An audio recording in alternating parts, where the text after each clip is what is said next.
the same as the petrodollar. And so also you have two conflicting ideas of what a central bank does.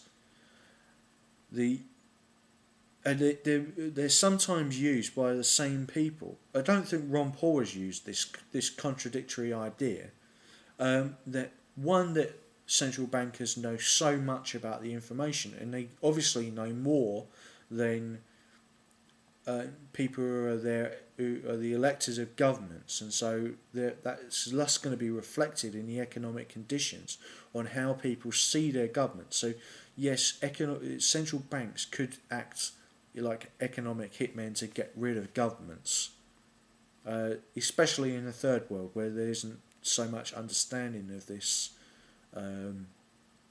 idea of fractional reserve banking and fiat money. So if central bankers know all this information and they're extracting so much wealth from the from us in like a tax farming way via inflation, and Ron Paul has said that inflation is like a tax. It is like a tax. It is reducing the actual value of the currency that we hold, as imperfect as that currency is, you know. But on the other idea is that central bankers are completely incompetent because they don't have perfect knowledge. They're going on sort of projections that they project onto the economy of what it should do, you know, which is anything in economics that something should do something before it's tested to be empirical that it does do something is a normative statement, you know. And both ideas can't be right logically, you know. So either we've missed something, or holding both opinions at the same time is not rational. If the context is unifying, you know, it's a difficult subject to tackle, but it's something that Ron Paul would have to explain to people, because it's not perhaps the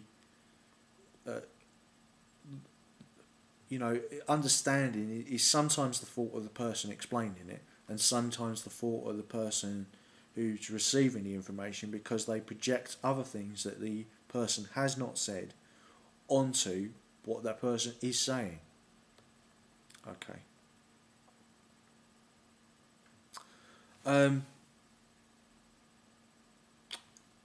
So I'm going to go on to the subject of Ron Paul from the text that I've written. So while I support Ron Paul's main ideas about that the US Constitution is the US's highest law and should be followed via the consent of the national community, i.e. with rights and equality in balance under the rule of law, by amendments and elections. So, you know, he's not saying that his strict interpretation of the US Constitution has to be set in stone. The US Constitution's two main highest laws are that the US Constitution can be amended to keep it from becoming dead law. A lot of lawyers do say that the US Constitution is dead law, because conventions have grown up around it, which are unwritten, just like they have in the UK Parliament, the Westminster Parliament, which are followed but not written down, and that's the definition of a convention, rather than a law which is written down and can be followed. That's why there is the conflict between the US constitutional movement and the norms and conventions that the government uses in the US to actually run the country. If you pick up the US Constitution, you can read it in an hour to 2 hours, depending on your reading speed. So that was the point of making a constitution, so that everyone knew what their obligations were under the law to each other, to the state, and what the obligations of government were to the nation state i.e. the community and society, which are the same thing. And so individuals knew that their rights came from God or nature. We would describe that as evolution, which is why God or evolution are important conceptions to be put into law, because no one can overthrow reason, which is basically what is being articulated by evolution or the conception of God. There is nothing stronger than God than the conception of reason in the human mind. So no one can go, no dictator or gangster can go and take land, because God in law owns the land. So everybody, no one owns the land. It's only those natural rights which are put down in the US Constitution, not because they were written into the US Constitution, but because they existed before and after and during people's lives and deaths. Why do we prosecute murder? Because someone has a right to life. That's why I put in rights rather than liberties. Liberties are defined in the sort of English conception as privileges given to citizens, although sometimes the word subjects is still used of the Queen, but in the English idea of liberties has developed into what it means to be a citizen of the European Union. So, because England and Germany wrote the Constitution and conception of the original European Union. Liberties are privileges that are given to citizens and can be taken away. I.e., you can have loud music, right? That's a liberty.